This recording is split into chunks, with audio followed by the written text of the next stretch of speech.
Good evening and welcome to Blacktown Football Park for this, the Premier League Grand Final for the Graham Whitehouse Memorial Cup between your teams, Ponds FC and Doorside Hawks. Would you please welcome the players, match officials and mascots.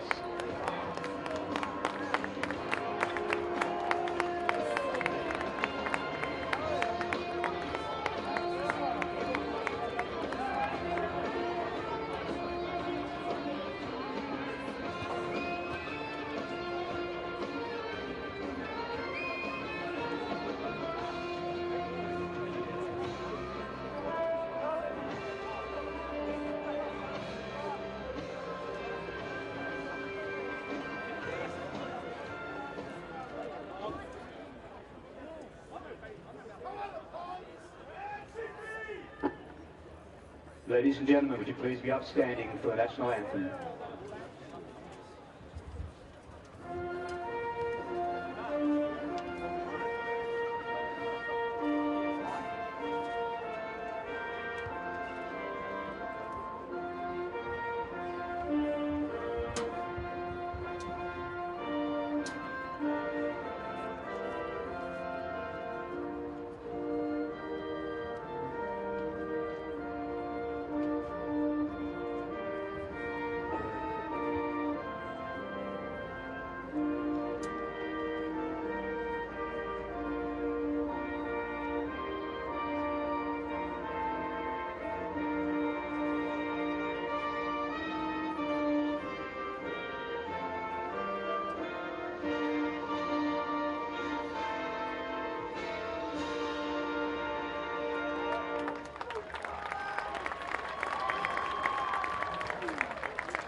Bradley?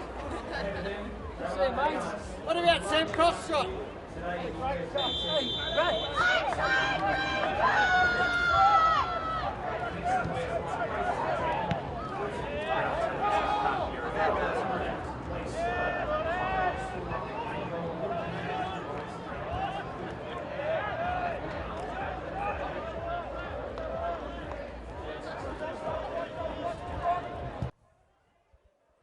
Let's see how long that intensity stays up for. Ibrahim Sweetan weeding that out of the air.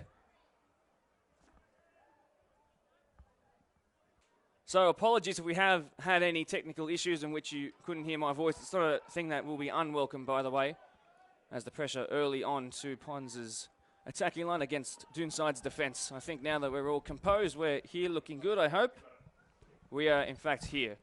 Right, let's get back to normal proceedings and get back to commentating this fantastic game. If you did miss anything, by the way, in the pre-match chat, Pons the premiers, Doonside the runners-up. They've both made it to the grand final. Doonside won against them once in the regular season, 4-0 it was, 4 days before that. Pons had beaten them 3-1 come 2 weeks ago in a grand final automatic qualifier. Doonside fell. Even though Ethan Eichen scored a goal, Taylor Hunter had one of the games of the season. He now starts at 9 tonight. I know he's been a pivotal figure for you in the past, Brad, as now you're finally back with me and you can hear me as well, which is great. But Taylor Hunter as a 9 tonight, is that something that Doonside should be more fearful of than him as a 10? I think that he breaks up a lot of their starts of attack as we watch this free kick. Calls for a handball there. Can there be a shot at the near post? Perhaps closed down really well by O'Keefe. Sorry to interrupt you there, Brad. Danger alleviated a little bit. Left-footed ball in is dangerous. Jordan O'Keefe sniffing around. Eichen! It could have been the ultimate start. Well, it's as frantic as the issues we're having here in the commentary box. But Pons, who are usually so composed, almost found themselves with a penalty shout against them that would have been valid in my opinion, and almost then a shot that creeped in at the near post of the giant Ada Mansaroglou. Let's go back to what you were saying. A bit loose in the box there, Pons. I need to tighten that up a bit and quickly, because Tooney are very good at picking up at scraps, but as Taylor gets a header, we'll go back Rivaldo trying on the edge of the box, trying to lay it off to Goldenbrick, and then the Blake Skur, who tried to dart it towards that bottom left-hand corner. It didn't happen though. Brilliant, 2 minutes in, 2 shots. How good's this? How good's grand final day? No, works really tirelessly in defence, so for Doonside to start their attack, he actually poses a bit of a threat that way. If you're not perfect in the way that you'd like to play out, he can easily pinch on something. As we see a bit of a 4-2, there's a bit of a 4-3-4 block there. Happy for them to let him play out. Sweden picking up on the loose one here, but then of all people to give it away in such a dangerous area, Eichen into the danger area. 2-footed, he is right-footed, but absolutely adept on both. That time, though, wasn't directed in the right area at all. Yeah, Taylor poses some speed, Mark, but if any team's going to deflect that, it's going to be Doonside. Got a fair bit of pace at the back there. Captain, obviously, by Jaden Zwerb. Those Maltese names, come on, Brad, you've got to be better on those. It's one of our own. Nailed it, mate. It's one of the famous last names, but no, he'll be good tonight, I'm sure. Resilient, tough figure. And yeah, I don't think that he'll let Taylor have any loose and easy opportunities tonight. No one really tends to pick up on just how quick Jaden Zwerb is, and also just how quick he gets to being that quick. The man on the ball here I want you to focus on, you might not know too much about him, Ronan Brahoni. His ability to move into midfield is fantastic, and we haven't seen too much of him except for last week. I'm going to cut myself off here because the strike might come in from Gilleland, and it looked imposing for a second after the deflection, but just a goal kick in the end. I think he's got that one wrong. That's a call. Jason McManus, I'm sure, can go back and spend all the time he wants looking over come the end of this. Spoke to Jason before that. I said that I'd pick on him, but I'll pick on him all night. No, I won't. He's a really good guy. One of the best referees in the league, obviously. He's got the whistle for this fixture. He's on the come down of 6 months of training for the City to Surf, by the way. Not sure how he did it. I can barely do the City to Fridge at this time. It's the first injury as well, apparently, Mark, throughout the year. He's done his hamstring 5 or 6 weeks ago, so hopefully we don't need that fourth tonight. So Brahoni here, by the way. So if they want to drop into a back five system, he will split the two centre-backs and do just that. Very much like a Ryan Colborne at Mariong, like an Ibi Sweedan in attack for tonight's premiers here. Rivaldo's got all the pace in the world. Even he couldn't get on the end of that one. Showed his pace there as well. Yep. Schwerb. Yep. I don't think it's talked like we talk about wingers and you know, central strikers being the quickest ones, but sometimes we tend to neglect those at the back. And I've never seen him get outdone, let alone somebody actually catching up to him. So one of, if not the. I have to ask as well, while we're here and just waiting for a little break in play, coming to the end of your season and where you're at now, of course, formerly a championship coach at Ponds, and we won't spend too much time on the Spartans, but another season goes by, longer-serving coach. What's that like? What's the influence that comes with being such a long-serving coach, by the way, from a Spartans context? Yeah, but how does that help in any context, having spent so many years there? Yeah, feel sorry for the players, Mark, had to deal with me for a long time. No, things have changed, mate, since 4 years in first grade. Now, 7 years at Spartans, a lot have changed, a lot of positive direction, if I'm honest, in terms of the women. That's what I noticed too, absolutely. Yeah, we've seen some Matilda's caps, which has been brilliant as we will watch. Sweden, who's scored bombs on this venue in this fixture before, went for the looper into the box this time, and that's cleared, as is one of the CV standards of that man, Jaden Zwerb. Of course, the captain of Doonside, but the captain of Ponds, we should talk about 10th year of service to a club only 11 years old. Taylor Hunter through the middle tonight. Creative as he is, deadly when it comes to being in the box. And like I said, 1 goal, 1 assist in the most recent game against Doonside. Do you reckon that plays in the mind, knowing that they were beaten Doonside and that they're coming here? And yes, they have had success on this ground in years gone by and this season as well, but that's got to stick in the mind just a fortnight ago. Flicked on though. Hunter is there. On the turn as well was Lachlan Nixon, who is unmissable with that 1 on his back. It's so unique and almost had a unique finish on the swivel there. No, I think it's probably better for Doonside, if I'm honest, Mark. I think you learn more when you lose those fixtures, and to play the game again only 2 weeks after, the losing side probably learn more. So it'll be interesting to see what they bring to the table here. We've seen a couple of passages in the first 7 minutes already to show that they've done their homework and they've learned a bit from the semi. Chris Dalkeith was so dangerous from this 2 weeks ago. Had about 10 corners go their way. Is there going to be someone to find a shot off in the scuffle? And I think they might call for another corner. No, just a goal kick. We've got, of course, Jason McManus, our centre referee. Hopefully not an injury concern here for Blake Skur, who had to go off a little bit early. Speaking of injuries, by the way, Ethan Eichen and Jordan O'Keefe in the 14 and 13 jersey, respectively. The striker and right wing, although interchangeable, as you'll see. Injury issues last week, as early as 7 days ago. Panadol, I'm sure, coursing through the veins and into the bloodstream. They're here tonight.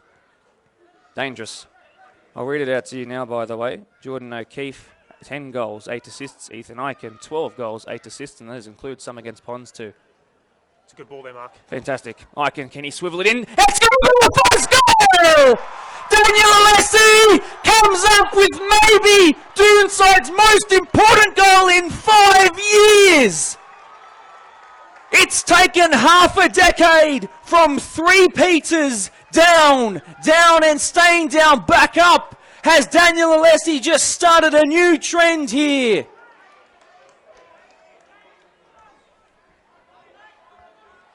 I have talked about this man's work rate since the first game I watched him, the former Marconi man who has formed an incredible pivot with the man next to him, Kyle Dominici.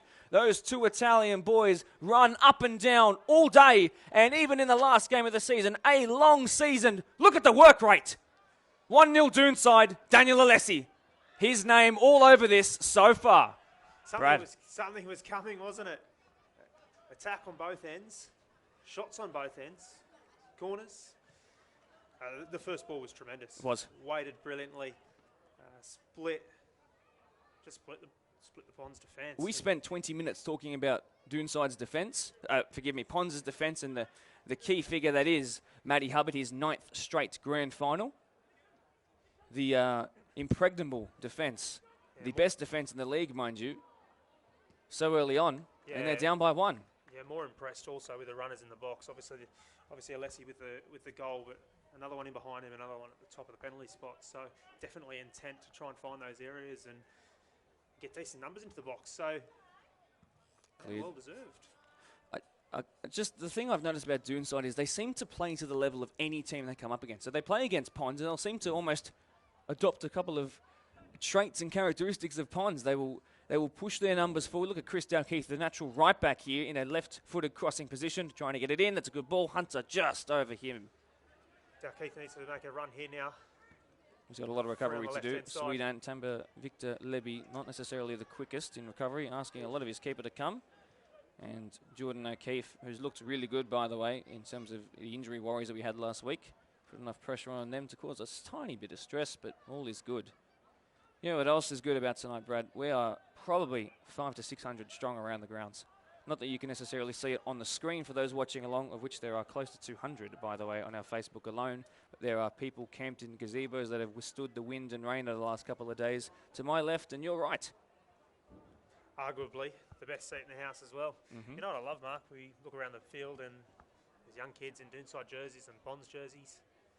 Stuff you love to see. If I'm not mistaken as well, below me and slightly to my right are the under-14s AYL boys who made the grand final today, coached by Chris Dalkeith. 3 free kick goals for the lad this year. None on camera. It would be a great time for him to get one. Big shake of the hand I gave to him. Of course, the AYL 14s boys exemplary in everything they do on and off of the pitch, and it shows a grand final for them, and they're here watching their star coach tonight in the flesh too. Alianis with a bicycle kick looping over his head. Dominici, who, by the way, if he lines one up tonight, I'm expecting the roof to be raised because he has become a real threat from those in recent weeks. Big tackle in there might result in the first yellow. A little stamp on the leg that I wonder if the referee picked up on. Sweden, of course, involved very early on. A caution to the back of the mind of Jason McManus, the referee, perhaps. Got a question for you. When you know referees so well, by the way, as both a player and a coach, do you still refer to them as their first name? Because I know they like it, but for me it feels awkward. Nah, for me personally, I'd like to still address him as referee, sir, ma'am, etc. Ooh, a high foot question mark raised there, but it's been cleared and the referee has not looked at it for another second longer than it needed to. Dalkeith again from one fullback to the other.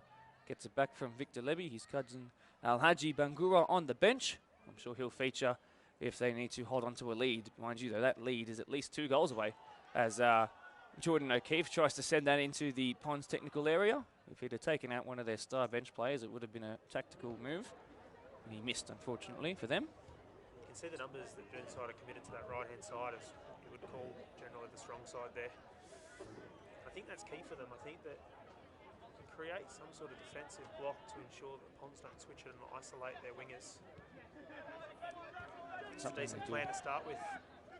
Josh Ross is down that side, someone who's probably played the least amount of time with the squad. He joined in. I'm going to stop because Kyle Dominici's looking to line one up, and we know exactly what he's done in so many games already in the finals. It's come here to Gilleland, a hero against Quakers Juniors now 3 weeks ago. Can you believe it was that long ago? It's cleared real convincingly there in the end by Lachlan Nixon, identifiable by the double upper body and lower body skins that he wears. Gilleland, he thinks about it, and he doesn't connect.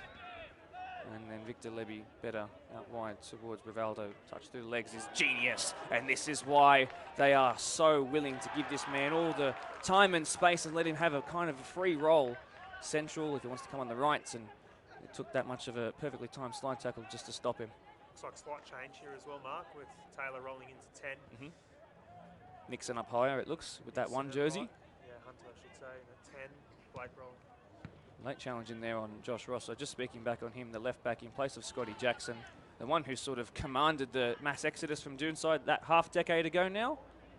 And perhaps it's, I wonder if that's a footballing or non-footballing reason, but I know he's been injured and I hope he's okay soon. Blake Skerr, who's been practicing his celebrations, by the way, the gymnast as well as the personal trainer. And Rivaldo, great skill, body frames as agile as a butterfly, trying to get past 1, 2, what about the third? Pivot back, and then he wins, not a corner, it's just a goal kick. Got to be disciplined there, Doonside, when he gets into the area.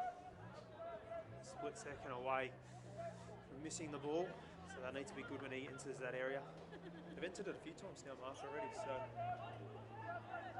I've just got the, of course we always have the stream going here because it's a couple seconds delayed and we can always see what's happening and keep up to date in case anything gets missed or shirt numbers on the back. And I've just seen that you've joined the stream, which is fantastic, and you're Who's both that? watching it. You are, so your Facebook account's joined yes. our stream as well as being the one commentating on it. How many years have you spent involved in BDSFA football, by the way?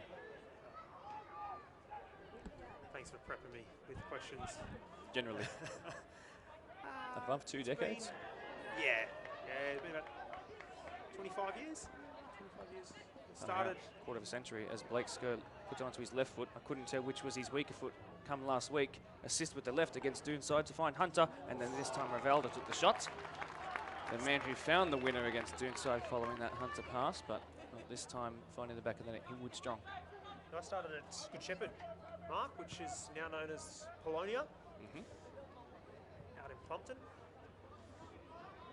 Moved to Quakers Hill Junior. Finished up at the Ponds, the association. Obviously a bit of a overlapping period with Spartans and the Ponds. And long throw, Icon, Gilliland there, O'Keefe too. Gilliland trying to get that as well out of the sky. Dale Keith was willing to put his head in the way of a shot from a boot. It's brave. He's misjudged 2 headers now, Matt Hubbard. Very unlike him. The first one where he almost ate. And that one there, very unlike him. And he'll get done What a ball. again here. He's already got an assist this year to this man as well. Icon puts it into the side netting, but from this angle it looked closer. Doonside threatening. And you know what? I will hold this and I will say it with my hands held up high. On a 10 out of 10 day for both teams, I would back the Ponds. But you know what? They're not at 10 out of 10 here at the moment. And Doonside, I think they've even got another level in themselves. And look how good they're playing. Can't give Ponds a minute here, though. No. The moment you slack off with the Ponds, they'll hurt you. They're finding little pockets and spaces. Good intent to get in behind, but again, you can see players there. Numbers, he's got to get it out. Jordan Hannon, who's actually a natural 6/8, doing the it's defensive work of one in that moment there on Blake Skur. A danger man. And that ball is a little symbolic of what's been happening so far. It's been a little hopeful. And I'm wondering how long it will take for Ponds to click into gear. I should say as well, only one competitive game in, well, 1 month minus 3 days. Their last game a month and 3 days ago was their final league game of the season, an 8-1 win to round out the premiership. They only needed to win by a goal to guarantee 3 points in the minor premiership. They went on and scored 8. But otherwise, the only other game has been against Doonside. Now, they have played some fixtures elsewhere, and they've got one coming up, a Sunday game they have next week in the Champion of Champions, of course, and you can watch them back here. They're getting a good string of possession in here. A looped ball in looking for Nixon, who's got a ton of goals for them this year. Dow Keith tries to be a bit too selfish in that moment there, and even though he's racked up 7 goals along with 8 assists this year from right fullback, not one that's going to make it an even 8 and 8, 16 in total. Loves to get high. You can see you get into the area there. It's almost like a common practice at the moment that when they get out, he's almost got a license to go. So, and why wouldn't you allow it? He's clearly got attacking intent that's backed up by the technical ability to score goals, or at least provide probably a ton of secondary assists in his life. I wouldn't imagine that he goes more than 3 games without a ball up the line, or one that slightly cuts through the middle and then finds the eventual assister. That's what I've noticed in my time. Jordan Hannon coming forward here, formerly of Nepean's NPL side, but moving here to play, and you can see the quality when he gets forward. You can see Doonside, we've talked in so many recent weeks about how reluctant they've been, particularly against Workers when they were clearly trying to go for penalties. They were happy to keep it at a stalemate for as long as they could from about the 40th minute onwards. But look at the fullbacks high tonight, but it might come to the detriment here, but Jaden Swerve is way too quick. Way too quick. How's the throw from Dow Keith, though? It's a weapon. It's a weapon. I'm not sure what the technique is. I know Trent Alexander-Arnold for Liverpool puts one hand behind it like a basketball, but it's a... Swing hard, Mark. It's a certain thing he does. Swing hard from the hips and you're sweet. Is that a footballing technique lesson, or is that something that can be applied to many walks of life? It's for the throw-ins, into the Mark. dangerous area. imagine it'll be used, that kind of move, in the celebrations afterwards. I know that the Ponds team song, which was sent to me earlier by their coach, Eli El Hakim, is one that they're very used to singing. Well, bust a myth there, Mark. A lot of those dudes like Big break. tackle in, but it's ricocheted back to. I'll come back to it. Kyle Dominici. A threat on any area of the pitch. I'm sorry to keep interrupting you. It's just so back and forth. There's no real time to relax. Brahoni's slightly loose touch stopped him from having a striker goal, although his perseverance might allow him a second bite of the cherry. Slowed down a little bit and then given away right in the middle of the park, and warrants a free kick. Ponds coach El Hakim let his team know he's not happy with the defence, so it'll be interesting to see what the next 5 minute brings. But yeah, I'll debunk a myth. A lot of people said that the Ponds team song came from the Canterbury Bulldogs and then the Penrith Panthers, but no, actually come from the Sydney Kings. We actually copied the Sydney Kings. Really? Yeah, when we developed it. When we stole it. So yeah, With no good NRL, intentions though, so that's okay. no NRL affiliation, basketball. Brahoni's third free kick, this time from the right-hand side. That's a very good-looking ball. O'Keefe! Oh, Oh no, it was over. it's a good ball, isn't it? It's a really good ball. You can see why he's made his second consecutive start. Trusted, even though he's missed a quarter of the season due to being away and a couple of injury concerns as well. But the fact that he's been able to come right in. He also featured on our podcast in midweek and was pretty much resolute in saying, I could not care less about what happened a couple of years ago. I just want to win this game for me and the boys around. A little risky here, but it's worked out. Well out from Sweden. Their triangles they made there was perfect, and they played right just fine. But again, the defensive intent, sorry to cut you off No, there, not at all. Mark, from Doon's side, it's clear. There's a clear plan.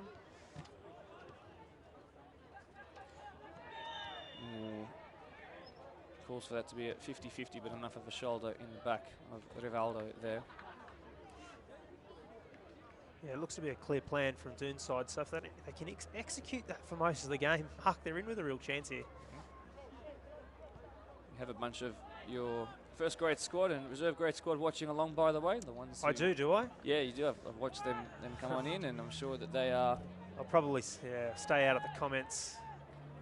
No, at least until you go off air and you can react normally. There's a coming together here that could warrant a stoppage in play, but it doesn't. And thankfully for Doonside, they go on, but a poor touch has allowed Victor Levy to slide on in. Nixon goes back, the one-time goal of the week winner earlier this year for a looping effort from left to the top right-hand corner. The cobweb cleaner, as I like to call it. Jay Gilleland, who's used to scoring in finals, tries to put it through for a man looking for a rare brace. O'Keefe not rare to it though. Alessi, the flag is Rayfield shoots, and he'll put it between the hands of a grateful Mantaruglu. Warning signs. They're flashing pretty bright. I don't like the distance between Pond's back line and their midfield at the moment. Doonside just finding space in there. And they're looking dangerous. They've got clear intent to make forward runs.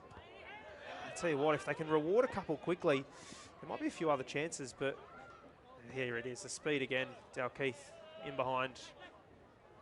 Hunter's come into a wide position. Oi. Look at the positioning there of Dalkeith, who's swapped here essentially with his captain, Taylor Hunter, Mr. Ponds.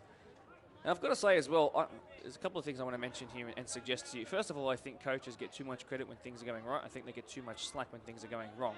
Tell me how, when you're in the middle of a game and you see too much gap between the lines, how much do you just trust your players to figure that out with a glance? Or how much do you need to actually tell them? But first of all, before you answer, a good ball towards the back stick. Looking forward down Keith, and that's going to hit the Kingsgrove Sports sign. Go. No, it's very difficult. It's incredibly difficult as a coach. You got to remember how high are we up here, Mark? You reckon from ground level? We've got a bird's eye, so it's really difficult as a coach to work out the distances between your lines, distances between the further player. We're very, very grateful to be up here and see it. There's an element of probably the coach working out where their last line of defence is and where their 9 or their 10 should be, working out how far that is. But O'Keefe in the air again. That's going to be something you better get used to before the end of the 90 Pons. Yeah, I think players need to be aware of it though as well. So we can see here the space. I'm going to cut you off because Yeah. forward comes Brahoni with real attacking intent, wide to one of their top goal scorers who's loose touch. Might turn fortuitous. Can he square it? Looking for a second. It just evaded Brahoni. It will not evade the clearance of Chris Dalkeith, the 25-year-old, coming to the rescue there, to be honest. Yes, elements to the coach, elements to the players. At the end of the day, this is game day. You're in the match. It's up to the players, right? Matt Hubbard, probably, arguably, one of the better players in the league. Long throw. Hubbard's lost it out in the air again. It's going to fall to Icon, who tries to fizz it across the face. Ibake sign, it hits corner again. Yeah, Dave Saliba from Ibake would love that. Love that shout out just then. But where Matt Hubbard is really good is he buys himself a lot of time. So the depth that he actually provides him and his fullbacks is really positive because a lot of the play happens in front of him. The issue is that when your midfield's a little bit too high and they've got players dropping into those pockets, if they can get a bit more numbers into the Ponds, then that's when it gets interesting. Testing the goalkeeper perhaps, and then at the back stick was Icon, Free. who scored against them with a header no more than 2 weeks ago. Don't forget, 12 goals, 8 assists this year. It would have been 2 of a 13 counts had he have scored here again for goals against the Ponds. Surely they've got to be more wary of one of their danger men. Someone who, when they were watching the game last week against Workers, they were quite literally sat next to me 2 metres away. I was speaking to them in the quieter moments of the game, for example, asking Chris Dalkeith about the AYL, and they mentioned that they were hoping that Ethan Icon, in the most respectful way possible, was going to be out because he's dangerous. To leave him at the back stick unmarked is beyond me. Yeah, it's dangerous, right? It's dangerous. You just can't let it happen. But yeah, hopefully they can evade a few of those chances. If you are watching on from home, match after match, you would have seen a reserve grade player get as the throw goes in. Himwood didn't come for it. It's then being cleared. Of course, the clearance happened to fall straight to a Doonside player who was then able to really clear it away. Yeah, I was just saying, if you have been watching from home the matches on the BDSFA live stream, you would notice Sam Croft go down unconscious through that reserve grade match, but he's just giving me the thumbs up to say that he is okay and he's feeling good. So really positive news there for the Quakers Hill Junior centre defender. So fantastic. Shout out to him. Thank you for actually updating me on that. I had not let it slip my mind, but I had forgotten that Sam Croft's, of course, someone you're very familiar with. Of course, that entire family. Fantastic to know because there was a quick response needed for that. Thank you to St John's Ambulance, by the way, who have been set up here since Thursday night.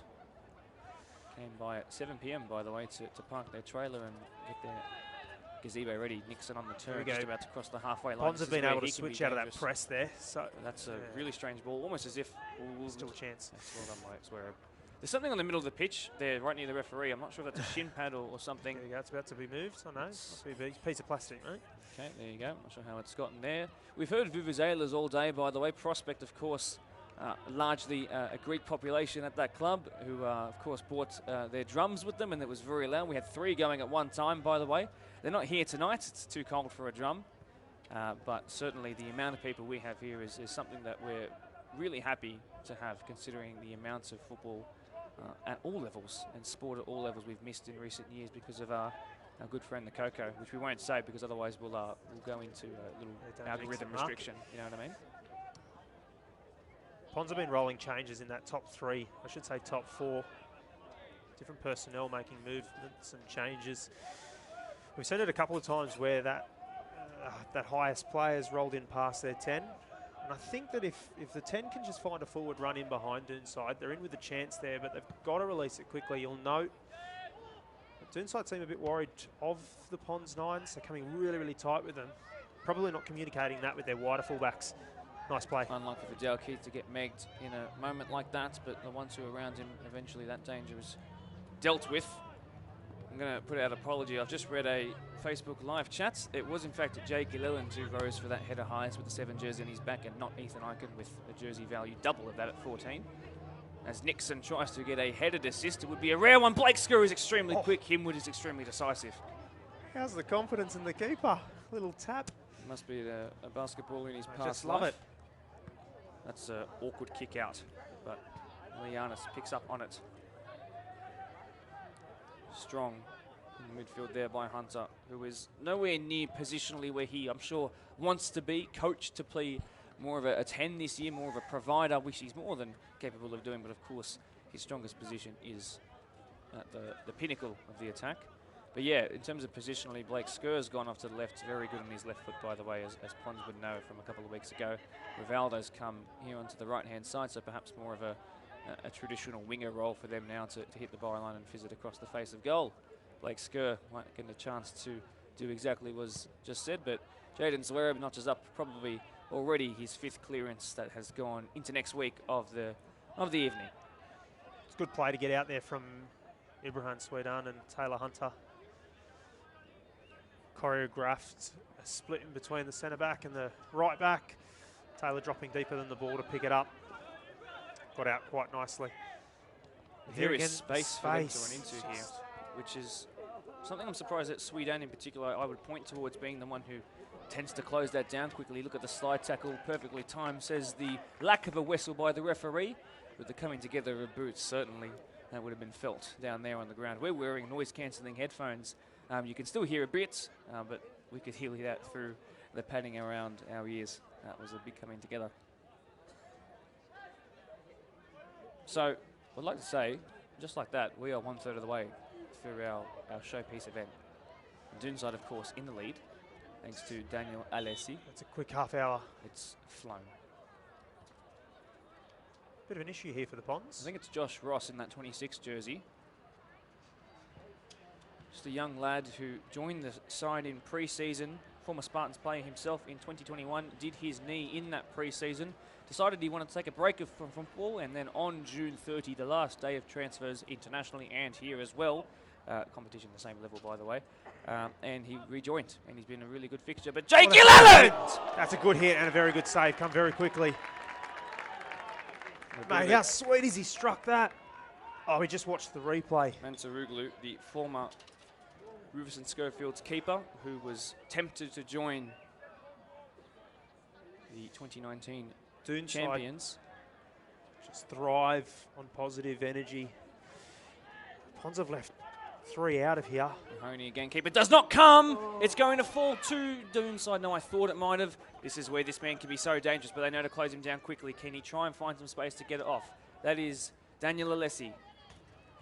There's the Italian job in midfield, although a big coming together there means that Dominici's been robbed of it. Taylor Hunter trying to... And that's where I just wish he was the one that was receiving that pass rather than him the one that was passing it off. Yeah, he looks like he's playing in that number 10 role now. Which, you know, we've got the team sheet and we saw that he was furthest forward, but obviously he hasn't been pretty much since the first 35 seconds of the game. Look at Blake Skerr and the pace he has.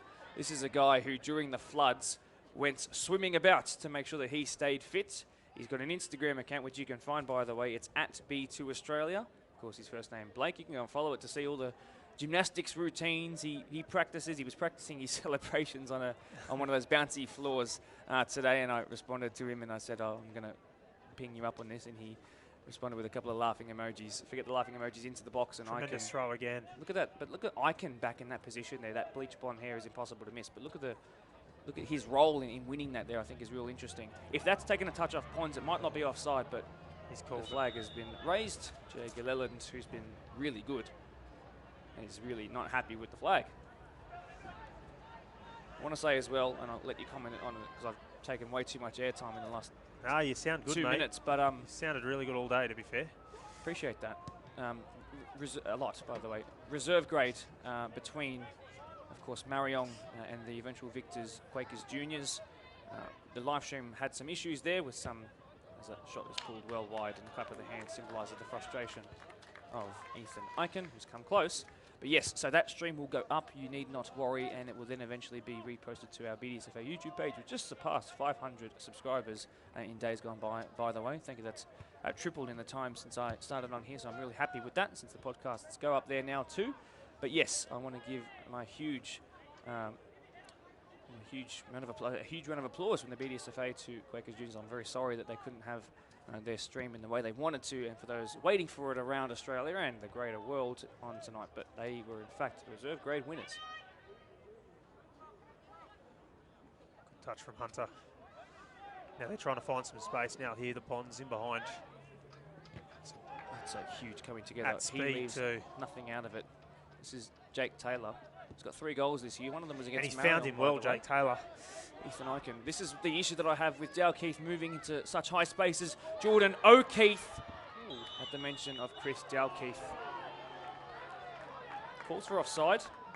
Did he make that run? That's very tight. Look, we cannot go back on our stream because it's live and it's only 3 seconds delay, so we've got to be quick. But certainly, I'm say bless you, even that was a cough, but Sorry, guys. that's not a problem at all. Back. It's just a bit of personality. You're still human. Happy to take the referee's call on that offside. Very tight though. There's Look at the just space. There's so much space when they lose the ball here. O'Keefe could have been put in behind a man like I Claims for said. handball. Forget what I was talking about with O'Keefe because forward comes Taylor Hunter and a big slide in. That was by Jake Taylor, the 20-year-old. Doonside, by the way, an average backline age of 22. Their oldest is 24, the captain, Jaden's Webb. They've had a great start. And the offside flag. He's called another one again. Potentially an arm in that one. Your call, not mine. Yeah. Well, the ball's back in play. Pond's trying to put the pressure on with still 9 minutes to go of normal time. It's a foul there. All right, on the halfway line. How quick do they take this? The stand in front of it didn't work by Brahoni. Now, just a little bit of space he has to track into. Blake Skur should beat most players in the world for pace. What about the recovery, though? Across comes, I believe that to be Jaden Zverev again. Look at the good feet there. Hunter! No. He practices them. That last offside, very tight, I think. But just as quickly, they're at the other end, having another shot. Now, I've got to tell you, I've got to ask you this. When you were there between 2 and 3 years ago, it's bordering on that now. They were already 3 times more experienced in general and at finals level than Doonside and what they are now. I want to talk about how pressure mounts on that squad generally. Are they someone who feel it? Are they as a squad who feel it, or do they rise to the occasion? Obviously, we could say that they rise to it and rose to it in 2019, but what do they react like when they are under the pump? I don't know that they're under pressure though tonight, Mark. Pons finishing first. I don't know that there's pressure. I think the Doonside love that underdog mentality. They were tremendous through the PL2 competitions when they were there, and they've made the rise back to PL1. Should be really proud of themselves, and I'm sure that they are, and they've got a tremendous supporter base. Well, I don't know if there's pressure, Mark. So that's fair enough.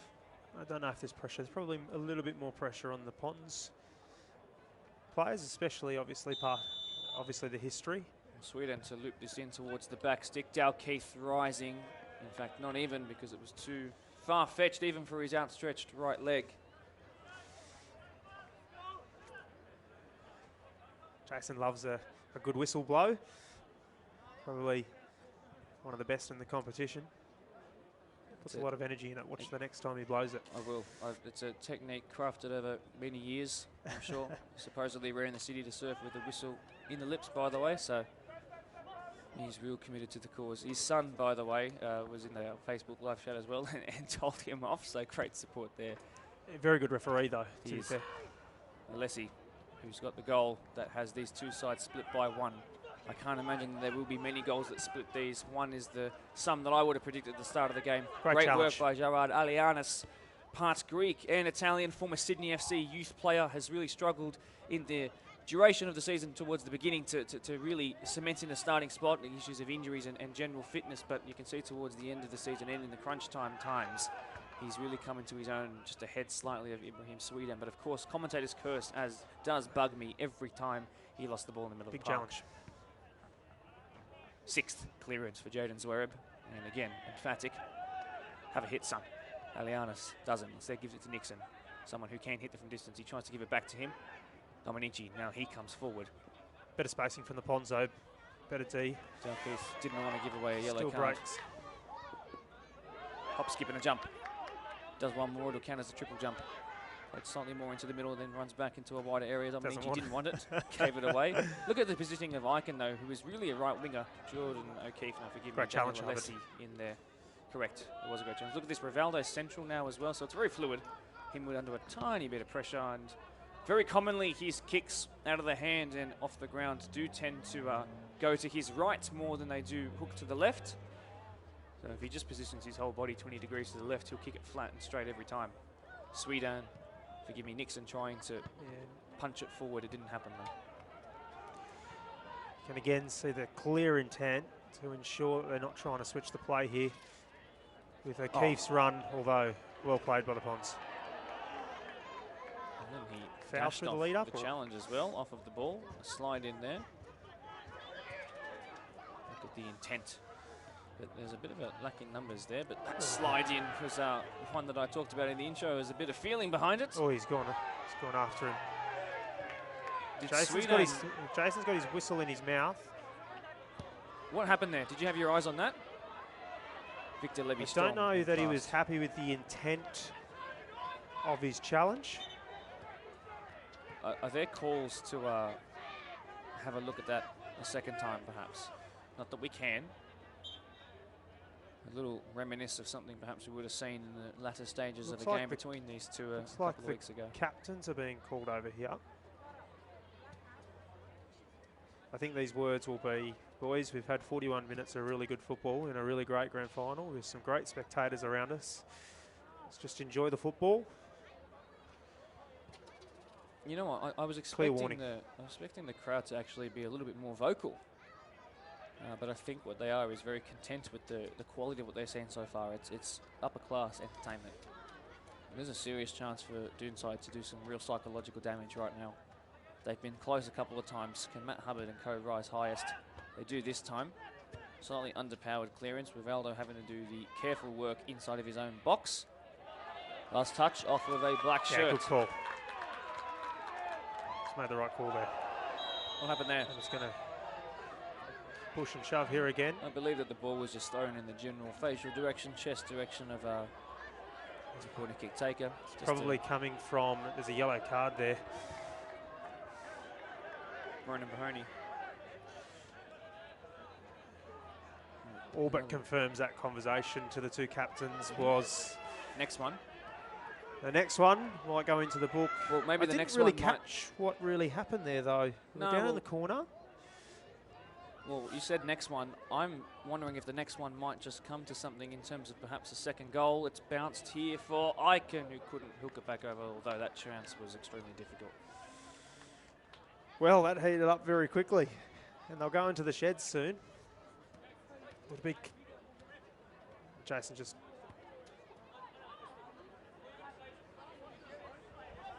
Doesn't want to hear it. The word is final as the ball back in play. Not that I think he was aware. Just tried to pop the noise cancelling headphones off to try and listen in on that. I think he... Something along the lines of calm down, relax, a couple of minutes to get a drink. Tried to spray that forward across the pitch from one side to the other. Daniel Alessi's ended up coming away with it. Nixon involved again.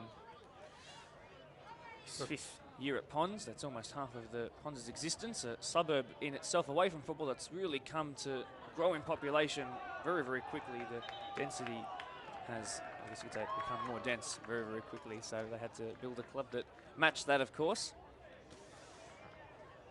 Beautiful part of the world, the Ponds. It is.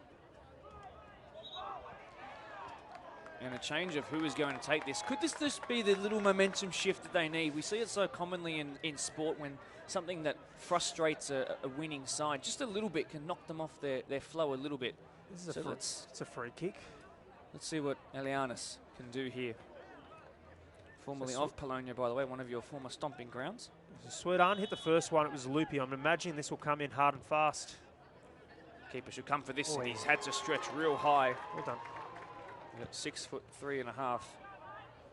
Matched perfectly. Hubbard's going to allow this Keeper to doesn't bounce. really want it. Oh, this... They're coming together, and everyone's okay. That's the first thing. He hasn't fared well after that, Mark. No, you're right. But to be fair, coming into this, he was not faring well. So I wonder if that's just tweaked something that was already hurting before. Maybe he's just having to take off the poker face. He'll be fine. Jordan O'Keefe is a machine. First time I ever covered him, by the way, I called him Jackson, to which then Sean O'Connor, the president, came to one of the scissor lifts I was on with the cameraman next to me, Brendan, who's now next door to us tonight, and he told me off in the most respectful of ways, and I have not got it wrong since. And every time I see him, I bear my apologies. It'll be perhaps a yellow card. The card will come out. Yeah, foul on Gilliland. I believe that to be Josh Ross in the 26 jersey, met with some pretty big applause of some pretty happy Doonside fans to our left. We are on the border of added time. I'd suggest no more than 2 minutes. If that mark, I think. To be fair, I don't want to see this first half end. No. I really wouldn't have been surprised if it was called at the 45th, but I tell you what, Doonside could score from this free kick. Could really change the game. I think if Doonside score from this free kick, they might just go on to take it all out. But no, it didn't happen. And perhaps something to... Why bother? Because the work rate, fantastic. Something that they've done all season, and they've had to do the longest season of any deployed Premier League One clubs. They've done it the hard way to get here. They did lose them 2 weeks ago, but now in a position that they are going to be so strong from. They are leading into half-time. Doonside, the runners-up in the regular season. Of course, the Premier League One, the Division 1 motivation, far different to that of Division 2, which we talked about so much last night to the regular viewers. The championship is the priority in Tier 1, and Doonside, or that 5-year project, might just be coming to fruition, but still a lot of football to come. Brad, any final comments before we flick off our mics for about 10 minutes? No, I'm looking forward to the second half. I think that Ponds will need a change. I think that Doonside, I actually don't know when Doonside might shift the mentality to lock this game up, but if the second half was anything like the first half, probably won't want to switch off. It's fair enough. Numbers have pushed forward, and it's caused Ponds all kinds of problems when in transition, which we spoke so fondly of in terms of Doonside's ability to do that when we were in our pre-match and in the early stages of the game. We're going to flick off our mics. Do not go anywhere. We're going to be reading the live chat at half-time, and we'll respond to everything when we get back. Ponds 0, the Premiers 0, remind. Doonside 1, Daniel Alessi.